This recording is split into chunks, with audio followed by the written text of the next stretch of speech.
Hello and welcome to Illumination Podcast with Nick and Kizma. Today's episode is about the 3 secret weapons for success. Welcome to the Illumination Podcast with Nick and Kizma, bringing you ancient wisdom for modern day success so that you can sparkle just a little bit brighter each and every day. If what you hear speaks to your soul, go ahead and give us a rating and a review in iTunes. You can also find us on SoundCloud and Stitcher. And hey, if there's somebody in your life that you think would enjoy this podcast, go ahead and share it with them. Well, hey there, Nick. It looks like this is episode 51 of Illumination Podcast. I'm so excited. Yeah, I'm so excited too. We hit the 50 mark. I can't believe we made it. Growing. We made it this far. It's really extraordinary. It's totally cool. And we have this word weapons in the title, which I have a feeling I'm just going to like call out the elephant in the room, because most of our listeners are probably like, why would they use the word weapons in an Illumination podcast? Why would we use? Yeah, I think it's a little play on words. You know, it's like the world is really fascinating right now. And oftentimes, you know, we're in you might call it like a spiritual battle, right? So there are things and beings and people and situations that are not of the highest and the best. And this will affect many different dispositions of our life. It'll affect how we're feeling. It'll affect our emotions. It'll affect our mental thoughts. It will affect our success, right? Because if we're not steady, if we don't have the steadfastness in what we want to create, then we become affected. So the goal obviously is to not be affected, to have that self-sufficiency, that self-mastery, because with self-mastery, then we master the world. Well, I think we can just end the podcast right there. Yeah, okay, see you later. No, but there's another word in the title that I think bears a little bit of need for explanation, and definition, and that is success. Yes. It's important. It means something different to everybody, I think. Correct. And when we look at success, I know that we've talked about this before, but it's always worth defining, because it's like that's the thing that we spend so much time going after. And when we're not clear on what it is, it's like sometimes you don't even know when you're there. Yeah, totally. Or you get there and it wasn't really what you thought it would be, because it didn't have a broad enough scope to the definition. And when I think about success, certainly there's money involved. I think that's something that everybody just wants to have squared away. I hear that so many times. I just don't want to have to worry about money. I just don't want to have to worry about money anymore. Yeah, totally. Money, we say this, it sounds a little cliche, but money is energy, and money is often a metric as to what is going on inside of you. Absolutely. And but the broader scope of that, when I think about success, is really the whole package, like having it all. The health, for sure. right. Because if your health is not, good, like you can't enjoy anything that you have, you don't have the energy to enjoy time with your family, time with your kids. You don't have the energy to keep up, and you're constantly kind of fighting this battle with your own body and waiting for the other shoe to drop, so health is an extremely important component of that. Completely, because even if it's a low grade health issue, like just not having the energy to really sustain throughout the day, what happens is and some of our listeners might have this, is that you feel like, oh, it's 2 p.m., it's 3 p.m., I'm really tired. I think I'll just grab a donut, or I'll just have another big fat latte, or whatever it is that we continually put into our physical body that is not actually providing vital life force energy. So through that, layer that, it's as debilitating as negative thoughts when we're continuously putting stuff into our body. As we continually think negative thoughts, it's going to have the same effect, if not worse. Exactly. One of the things that really astounds me, I don't know how you feel about this, but I'm truly astounded by the number of people who will continue to put their health off. Where it's like they notice a little something, or they're noticing this cycle of like going, and then crashing, and then kind of like restarting, and then going, and then crashing. Like sooner or later, that's going to catch up in a significant way. But it's like, well, it's not a thing that's like absolutely necessary right now. So I'm just going to keep pushing. I'm just going to keep driving. And it's like, man, like that is, I'm astounded by the choice to stay in that by some people that I've seen, with conversations. It's like, oh, well, it's just not important enough yet. Like, when is it going to be important enough? Yeah, it's kind of a sad state of affairs in the Western world because there's a lot of symptom relieving, right, with certain medications or whatever. And I'm not saying to anybody I'm against pharmaceuticals or medication. I want you to be treated if you are, and have a great doctor. But there are also many meds that just treat symptoms and not the cause and the root. Well, that and the self-medication. Right. Just have one extra martini Certainly there, know another that piece of chocolate cake. I've self-medicated. Okay, it did not end well. Right, so let's take that and straight into congruency, because I think this is something, we can certainly talk about what we've worked on and continue to work on. Congruency is about being in alignment with what a human does, what a human teaches, what your profession is, what your passion is. So for us, obviously, we're passionate about alignment, about health, about spirituality, about emotional positivity, mental positivity. So if we do something, right, Nick, that's about numbing ourselves, that's going to feel out of congruency. Would you agree? Oh, without question. Yeah. It doesn't mean that it doesn't happen. I mean, I'll just come really clean right now. Like, there are those moments where I'm just going to have that piece of chocolate cake because it makes me really happy. Now, it's not debilitating, right? You can, if you have a steady and strong foundation, you can have your chocolate cake. You can have some wine. You can even have a martini. But the key is, are we having something to take us out of an experience that we're in because we don't want to deal with it? That's going to be out of congruency. Yeah, totally out of congruency. I've certainly had times in my life where I just want to numb out. For me, one of my big go-tos was TV and will be TV, and it's a little disturbing to me that TV shows are getting so freaking good. Like, they're so good. Just have to put a limiter on it, just a limiter. One episode of Mad Men reruns. One is enough. Well, that's such a great show. Yeah. But that was one of my modes, one of them anyway. And you wouldn't necessarily think of that as a self-medication, but it really was. That was a way of me just wanting to sit down and just check out from the world and try to like soothe myself in some way. And it's totally out of congruency, especially when you're talking about being present in your life, like really showing up in your life in a way that you're present and focused and caring and loving towards other people. Like, you don't get to have that when you're just zoned out in front of a TV. Right. And that has a lasting effect. It's not like you can sit down for, 2 weeks in front of the TV and just numb out and not have it, you're going to have to do some things to pull yourself out of that You're mode. totally going to have to do some things. I can speak that from personal experience. So what I will share with our listeners, because I don't want to leave us on eating chocolate cake and drinking martinis and watching TV. What is congruent for us is the work that we do. So you can rest assured, like both Nick and I have daily practices. We teach a lot of alignment. We teach people who have businesses alignment. We teach just, individuals that may or may not have their own business about spirituality, alignment, energy, soul energies.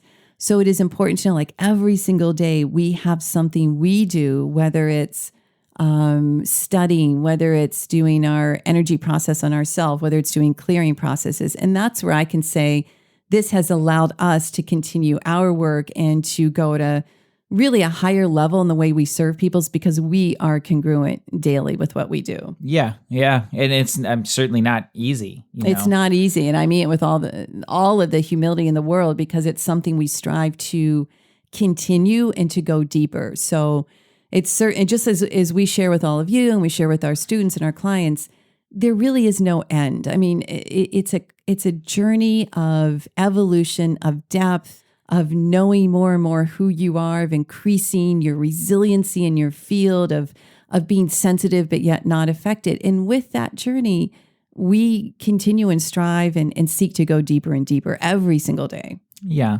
And when you look at it just from, it is like incredibly humbling, when I think about it, like, if you're willing to be truly honest with yourself, ruthless honesty, as we call it, with love, of course, but that ruthless kind of honesty with yourself in the places that you're not congruent, like there is nothing more humbling than opening your eyes one day and realizing like, oh my gosh, this is not congruent, and I need to adjust that, and you can see also the effects, so I think you put it so beautifully when you said it is such a constant evolution, where part one is that it's totally okay for you to be where you're at, doing what you're doing and keeping your eye on the highest. But at the same time, it's that constant effort to bring yourself into greater and greater alignment, more refined focus, so that you can really and truly be completely in integrity with your highest and your best. Totally.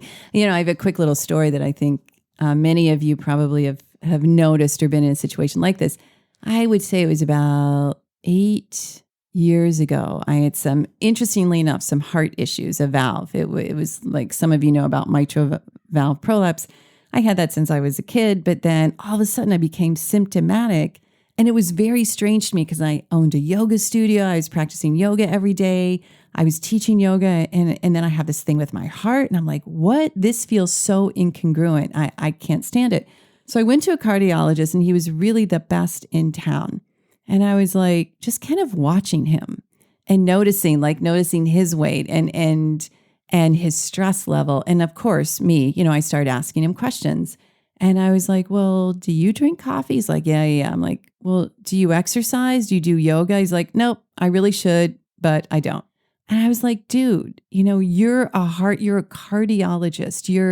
You're a doctor. You're an expert on the first organ that begins to develop, right, when we're in the womb. And that holds us together physically and connects us emotionally and spiritually with the rest of the world, but you're not taking care of yourself. And that was such a red flag for me. And what was really interesting, he had put me on some beta blockers, and I was just tanking. I couldn't function. And I remember I went back in, I'm like, crack me open, do surgery, but I cannot live like this. It's just out of alignment. I remember saying, like, it's not who I am. And he's like, oh, you don't really need to be on those drugs. Like, they won't add a year to your life. I'm like, then why'd you put me on these? It was so bizarre to me. So thankfully I didn't have to have surgery. We found another path of healing and taking care of ourselves and healing that. And it's like, I haven't been back to him obviously in 8 years, but I remember that really stuck with me. It's like, look, if you're going to do this and you're going to be the expert, take care of yourself, because this is congruency. Yeah. Now, another side of that, though, just to kind of bring out something that I see, especially in the coaching speaking world, is that people then use that to put on a front. You see some, geez, I don't want to I don't want to come off as judging in any way, because I totally get the struggle. But it's like when you're holding a space of leadership for, something like that, for a specific kind of health, and something goes wrong with your body, man, like there is nothing, it brings me back to that humility. Like there's nothing more humbling. And then it's like, oh man, like you almost feel like you have to hide it in some way so that people don't judge you based on, what's happening in your life and things like that. It can be kind of a tricky place to be. And I see where people hold on to that for a long time, the toll that it takes. Yes. Where it's like, sure. it's not okay for them to be who they are or to be where they're at. And so there's this constant, posturing, posturing. Oh, yeah, good word. Yeah. That's the word I was looking for. Thank you. But that posturing is incongruent because you're not congruent with where you're actually at. And so there's this disconnect in your life. There's the public persona, and then there's what's really going on. And when those things are so disparate, I think it becomes an internal battle for the individual, and that creates more and more disconnect within yourself. Totally. So that's a tricky one. I get it. Like I really, really understand, when I was teaching yoga and being healthy, and then I would get sick, or something like that. It's like, it wasn't okay to be sick, or it wasn't okay. Yeah, it was really like the self-judgment got kind of heavy. Self-judgment is just going to make it worse. And, at the other end, congruency is really in alignment with that courageous vulnerability ism that we have in our company, because when you're courageous, you're vulnerable, and then you're radically authentic. And I know for myself, when I've had a teacher, a mentor who was congruent, but really honest about maybe a mistake or a misjudgment or just something that was going on in their life, I felt much more at ease and just really happy to be around them, rather than, a coach or a speaker who teaches one thing, but inside their business is practicing something totally different. That just never feels good to me. Even though things will go awry, this is the world. But having that radical authenticity and vulnerability, be like, okay, this is what's off. This is what I'm going to fix. This is what I'm going to adjust. Like that constant evolution and clarity and transparency, to me, is really important.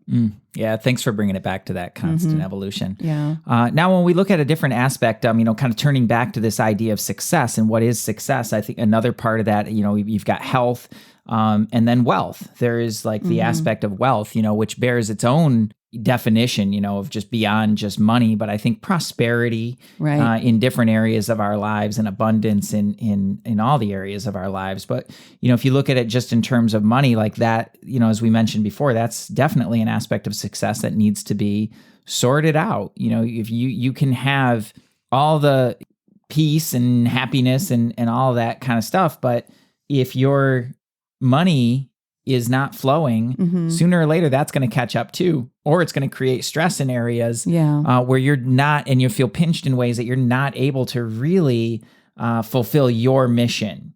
Because I really haven't run into too many people who are not, here to do something really big, Yes. like here's something like, and you need money to fuel that mission, and Right. and also just to fuel a happy and prosperous life. So having your wealth squared away is another really important aspect of success. Like, no question. Eliminating that lack and limitation consciousness is really important. And that's, you can see it in the numbers, which I think is, just so powerful. And that's one of the things I love about money and money conversations is there it is, it's right in totally. the money. Because if there's lack in money, everyone, there's lack in self-love. There's lack in taking care of your health. There's lack in energy. There's lack in time.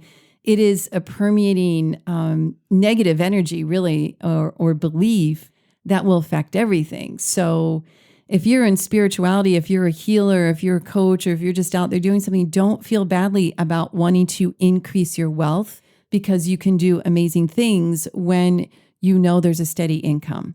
So this really happens like when we talk about congruency and someone who's a healer, you've got to charge for your services. Otherwise, the person that you're healing or the person you're coaching or whatever it is, they're not going to get the transformation they could if they don't invest.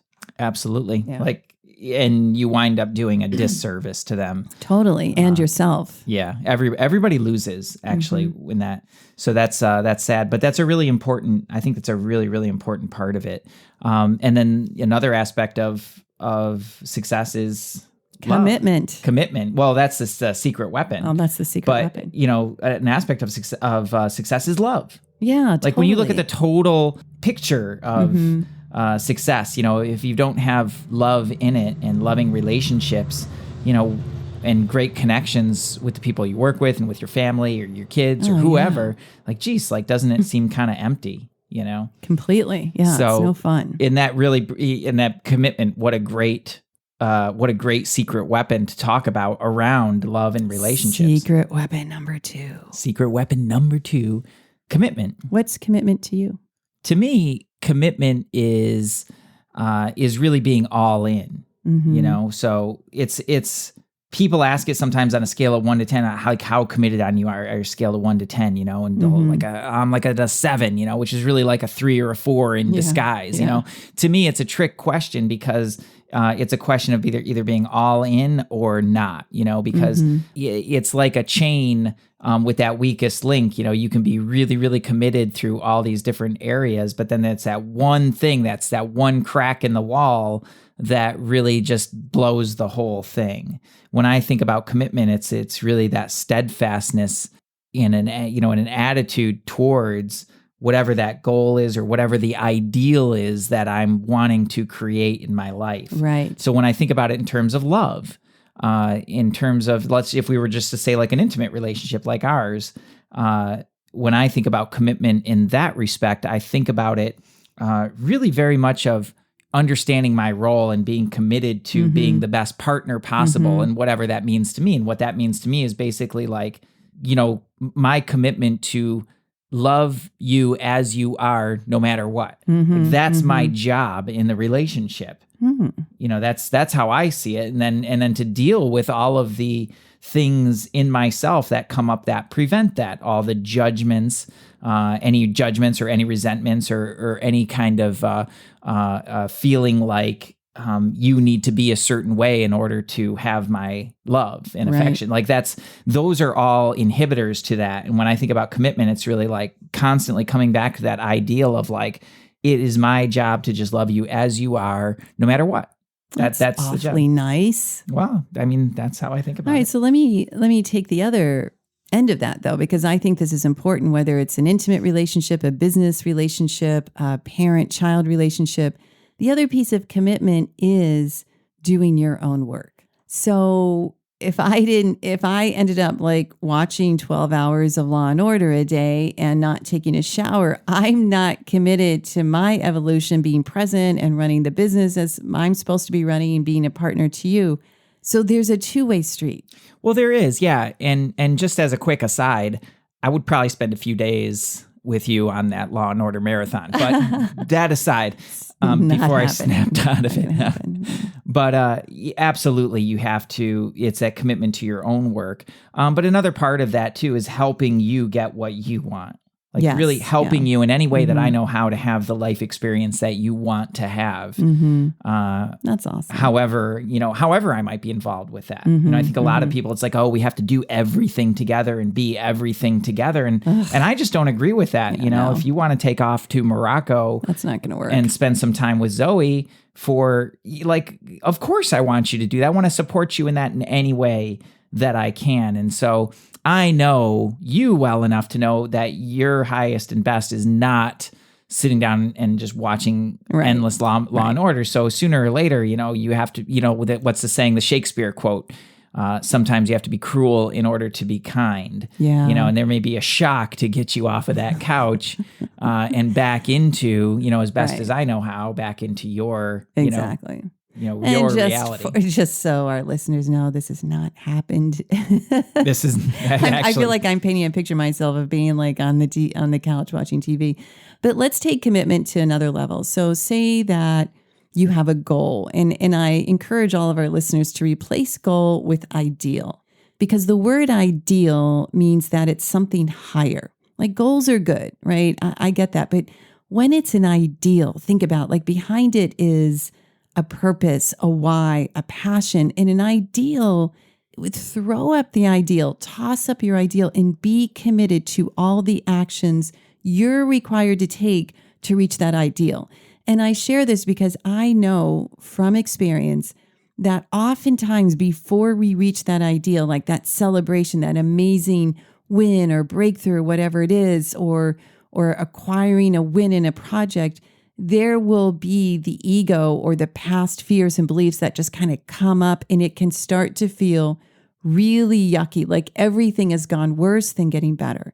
What you want to know, if this happens to you, this is normal, and move through that. I can't stress this enough, how many students and clients I've seen and ourselves where we've had a breakthrough and it came after this like, oh, are you sure? I want to stop. It's getting ugly. It doesn't feel good. Shake it off. Right? Shake it off, because that is the past and you're ready to just like cross over those parting seas, right? The parting seas, everyone has the promised land. Everyone has a Moses parting the seas, and everyone has the courage to keep going. Wow. It's true. It really is, and how, when I look at it, bringing it back into relationships, that this is where you get to bring in the absolute. So when you set it, when you pitch an ideal rather than just a goal, an ideal allows you to bring in more of an absolute. That is to say, perfect love, right? And what that would mean to you. I've talked about what that ideal looks like to me. It might be a little bit different for you, but that ideal, and then recognize that you're in a relative experience. Right. And so those ups and downs along the way are part of the relative experience. Exactly. And you can't use the ideal. You can, but it would be counterproductive to use the ideal to beat yourself up and to say, well, I'm not that and I'm never going to be that. Right. That's just not productive. Right. Exactly. So exactly. Love it. And then Commitment. Yeah, that's commitment. And then we're talking about another aspect of success, and one I think that's often overlooked is self-expression. Divine self-expression. Divine self-expression, or truly authentic self-expression. This is one that I don't hear talked about a lot, and I think it's really important. When you talk about success and having self-expression within that, it means that you get to be truly congruent, truly authentic to who you are, the core of your being, the essence of who you are. Your dharma. And bring that, your dharma. Yeah, exactly. And to bring that into expression in the world. And I think it's so important because it lets you be you, there's nothing more satisfying than just being you and having it be okay to be you and do what you do the way that you do it. A lot of times self-expression gets squashed, because you're too out there, or you're shining too bright, or people don't like what you have to say, or they judge you because you're breaking the mold and it makes them feel uncomfortable, or all these other reasons, gender roles for sure, really play into that, and the self-expression gets squashed. And then you wind up out in the world trying to do everything the way that everybody else thinks you're supposed to be doing it, or everybody else has told you that it's supposed to be done, and it just really doesn't work. You wind up constantly going against the grain of your own nature. Right. And it's like trying to swim upstream. If you were in a river swimming upstream, that's exactly what that you can do it. You can definitely do it. You'll build some muscle doing it too, but you're not going to go as far as fast as you could be if you were swimming downstream. Right. And it's more just a matter of, trajectory. Like which way do you choose to go? Do you choose to go upstream constantly and fight the battle of you against the world? Or do you choose to go congruent with your nature, regardless of what the world might have to say, and have that tailwind behind you? Tailwind. #tailwind. #tailwind. I like that. Authentic tailwind. But so self-expression, becomes really, really important in that way. And it's the thing, I think, kind of a linchpin that allows the rest of that success to really open up. So when I look at it, really and truly, that's my first go-to, is how do you be really congruent with your own expression, and then the rest kind of comes along with it. Other people, they go for the wealth first, or they go for the love first, or they go for, the health first, and that's okay. But I think it's finding a home within there that just says, like, this is the one I'm really going to focus on. For me, authentic self-expression, really important. I love that. That's great. And we can bring that in with the third secret weapon. The third secret weapon. I feel like we need some kind of theme music with a secret weapon thing. Like a spy theme? A spy theme. Yeah, spy, or like an explosion? No, I like the spy. Spy theme. Well, I don't think I have. Where's the train of truth when you need it? Where is that train of truth? Insert spy theme here. And then the third secret weapon, though, being cooperation. Cooperation. What does that mean? Cooperation is recognizing that you are doing it yourself, because there is self-effort. You have to have that, but you're not doing it alone. Oh. We're sharing this world, everybody, with a lot of people. A lot. And anytime that you think that you're doing it all on your own, you're missing half of the truth. Right. You didn't grow, you didn't grow your own food necessarily. You didn't make the plate that you're eating off of. Well, some of you, and those of you that are loving your gardens and growing your food, that there were seeds, or there was soil cultivated before. There's still an infinite array of humans and things that have helped you. Absolutely. Yeah. I mean, and you can even take it there too, but for most of us who are not, expert gardeners and, growing all of our own food and living off the grid or anything like that, like we go to the grocery store, we buy our food, Right. we have a co-op deliver it, or whatever it is.